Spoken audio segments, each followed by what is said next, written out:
നമസ്കാരം, എല്ലാവരും സുഖമായിരിക്കുന്നു എന്ന് കരുതുന്നു.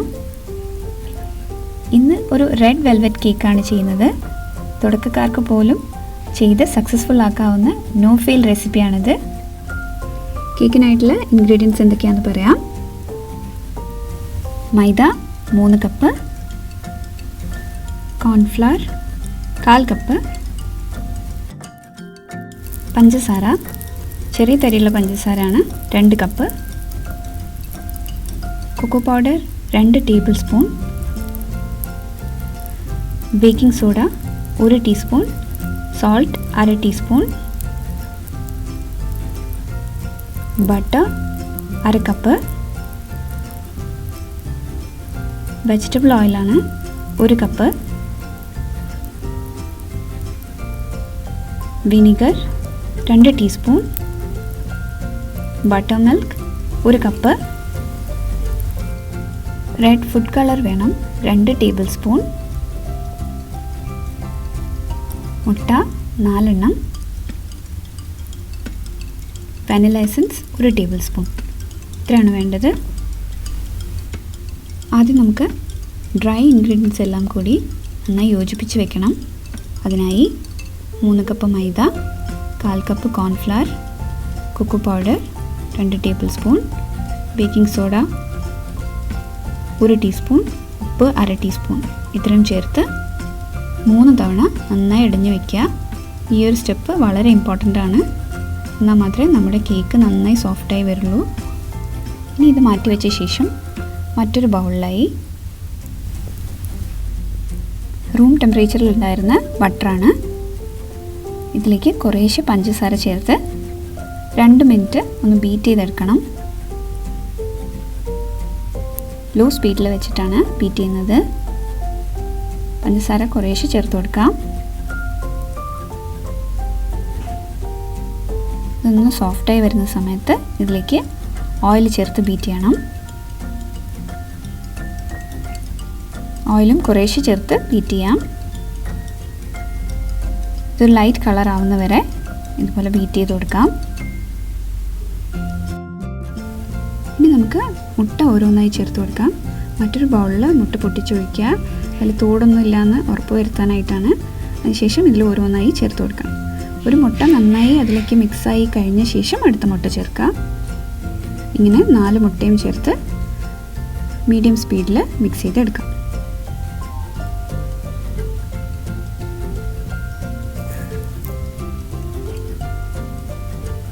മുട്ട എല്ലാം ചേർത്ത് കഴിഞ്ഞു. ഇതിലേക്ക് വാനില എസൻസ് ചേർത്ത് കൊടുക്കാം. ഇപ്പോൾ വിനിഗർ ചേർത്തു. ഇനി നമ്മളിതിൽ ലിക്വിഡ് ഫുഡ് കളർ ചേർത്ത് കൊടുക്കുകയാണ്. 2 ടേബിൾ സ്പൂണാണ് ചേർത്ത് കൊടുക്കുന്നത്. ഇനി നേരത്തെ ഇടഞ്ഞു വെച്ചിട്ടുള്ള മൈദ കുറേശ്ശെയായി ചേർത്ത് കൊടുക്കണം. ഇടവിട്ട് ബട്ടർ മിൽക്കും ചേർക്കുക. ലോ സ്പീഡിൽ വെച്ച് ഇതൊന്ന് യോജിപ്പിച്ചെടുക്കാം. നാച്ചുറൽ ഫുഡ് കളറാണ് നമുക്ക് ആവശ്യമെങ്കിൽ ബീറ്റ്റൂട്ട് വെള്ളം ചേർക്കാതെ അരിച്ച് ഇതിൽ റെഡ് കളറായി യൂസ് ചെയ്യാവുന്നതാണ്. ഇപ്പം നമ്മുടെ മൈദയും ബട്ടർ മിൽക്കും തീരുന്നവരെ ഇതുപോലെ ഒന്ന് മിക്സ് ചെയ്തെടുക്കാം. ഇപ്പം നമ്മൾ അവസാനത്തെ മൈദയും ചേർത്ത് ബാറ്റർ റെഡിയാക്കിയിട്ടുണ്ട്. ഇനി ഇതൊരു ബേക്കിംഗ് ഡിഷിലേക്ക് ഒഴിച്ചു കൊടുക്കാം. പകുതി ആയിട്ടാണ് ഒഴിച്ചു കൊടുക്കുന്നത്. 2 ബേക്കിംഗ് ട്രേയിലാണ് ഉണ്ടാക്കിയെടുക്കുന്നത്. ഇനി ഒന്ന് ടാപ്പ് ചെയ്ത ശേഷം പ്രീ ഹീറ്റ് ചെയ്ത അവനിൽ 180 ഡിഗ്രിയിൽ 40 to 45 മിനിറ്റ്സ് ഒന്ന് ബേക്ക് ചെയ്തെടുക്കാം. അപ്പോൾ കേക്ക് റെഡിയായി കഴിഞ്ഞു. ഇനി ഇത് തണുക്കാനായി മാറ്റിയ ശേഷം നമുക്ക് ഫ്രോസ്റ്റിംഗ് ഉണ്ടാക്കിയെടുക്കണം. ഫ്രോസ്റ്റിങ്ങിനായി ക്രീം ചീസാണ് എടുത്തിരിക്കുന്നത് 450 ഗ്രാം, അൺസോൾട്ടഡ് ബട്ടർ 1 കപ്പ്. ഇത് രണ്ടും കൂടി ചേർത്ത് നന്നായി ഒന്ന് ബീറ്റ് ചെയ്തെടുക്കണം. ഇത് രണ്ടും റൂം ടെമ്പറേച്ചറിലുള്ളതാണ്. ഇതൊരു മീഡിയം സ്പീഡിൽ വെച്ച് സ്മൂത്തായി വരുന്നവരെ നന്നായി ബീറ്റ് ചെയ്ത് കൊടുക്കാം. ഇപ്പോൾ ഇതൊരു ലൈറ്റ് കളറായി വന്നിട്ടുണ്ട്. ഇനി നമുക്കിതിലേക്ക് പൊടിച്ച പഞ്ചസാര ചേർത്ത് കൊടുക്കണം. 4 കപ്പാണ് വേണ്ടത്. അത് കുറേശ്ശെയായി ചേർത്ത് കൊടുക്കുക. ഇതിലേക്ക് ചേർക്കുന്നതിന് മുമ്പ് ഐസിങ് ഷുഗർ ഒന്ന് അരിച്ചെടുക്കുക. ഒരു പക്ഷേ ചെറിയ തരികളോ കട്ടകളോ ഉണ്ടെങ്കിൽ ഇതിൽ അലിഞ്ഞ് കിട്ടാൻ ബുദ്ധിമുട്ടാണ്, അതുകൊണ്ടാണ് അരിച്ചെടുക്കണം എന്ന് പറഞ്ഞത്. ഇനി ഇതിലേക്ക് വെനില എസൻസ് കൂടി ചേർത്ത് കൊടുക്കാം. അപ്പോൾ ഐസിങ് റെഡി ആയിട്ടുണ്ട്. ഇനി നമുക്ക് കേക്ക് പകുതിയായി മുറിച്ചെടുക്കാം. വലിയൊരു ബ്രെഡ് നൈഫ് യൂസ് ചെയ്യുകയാണെങ്കിൽ നമുക്ക് മുറിച്ചെടുക്കാൻ എളുപ്പമായിരിക്കും. ഇതുപോലെ ഈവനായിട്ട് മുറിച്ചെടുക്കാം. ഇനി കേക്കിൻ്റെ സൈഡിൽ നിന്നോ മുകളിൽ നിന്നോ ഒക്കെ ആയിട്ട് നമുക്ക് കുറച്ച് കേക്ക് അവസാനം ഡെക്കറേഷനായി ആവശ്യമുണ്ട്. അതൊന്ന് മാറ്റിയ ശേഷം ഐസിങ് ചെയ്യാം. ഇതുപോലെ മാറ്റി വയ്ക്കുക. ഇനി നമുക്ക് കേക്ക് അസംബിൾ ചെയ്തെടുക്കാം. അതിനായി ആദ്യം ഷുഗർ സിറപ്പ് ഒഴിച്ചു കൊടുക്കണം ഓരോ ലെയറിലായി. ഷുഗർ സിറപ്പ് ഉണ്ടാക്കാനായി 1/2 കപ്പ് പഞ്ചസാര, 1 കപ്പ് വെള്ളം നന്നായി തിളപ്പിക്കുക.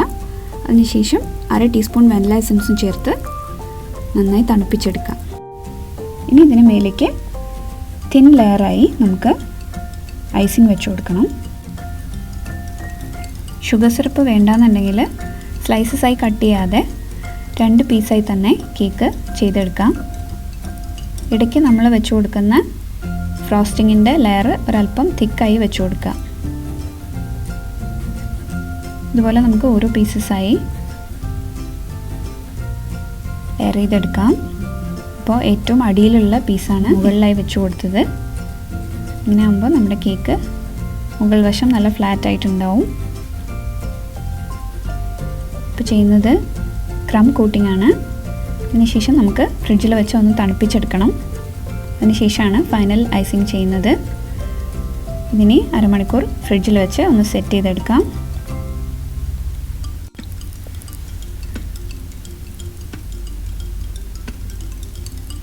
നമുക്കൊരു പൈപ്പിംഗ് ബാഗിൽ ഐസിങ് നിറച്ച് എല്ലാ വശത്തും ഇതുപോലെ ഒന്ന് റൗണ്ട് ചെയ്ത് വെച്ച് കൊടുക്കുക. ഷേപ്പ് ചെയ്തെടുക്കാനുള്ള എളുപ്പത്തിനായിട്ടാണ് ഇങ്ങനെ ചെയ്യുന്നത്. ഇനി ഒരു സ്ക്രേപ്പർ യൂസ് ചെയ്തിട്ട് നമുക്കത് അത്യാവശ്യം ഷേപ്പാക്കി എടുക്കാം. സ്ക്രേപ്പർ ഇല്ലയെന്നുണ്ടെങ്കിൽ സ്പാച്ചുല യൂസ് ചെയ്തിട്ടോ അല്ലെങ്കിൽ ഒരു കാർഡ് യൂസ് ചെയ്താലും മതിയാവും.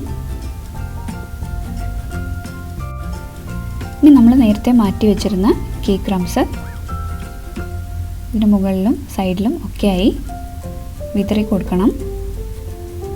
ഒരു ബ്രഷ് യൂസ് ചെയ്ത് ഒന്ന് വൈപ്പ് ചെയ്ത് കൊടുക്കുകയാണെങ്കിൽ ഇത് എല്ലായിടത്തും ഒരുപോലെ ആയി കിട്ടും. അതിനുശേഷം മുകളിൽ സ്റ്റാർ നോസിൽ യൂസ് ചെയ്താണ് ഇപ്പോൾ പൈപ്പിംഗ് ചെയ്ത് കൊടുക്കുന്നത്. നമുക്കിഷ്ടമുള്ള സിമ്പിൾ ഡിസൈൻ ഏതെങ്കിലും ചെയ്യാവുന്നതാണ്.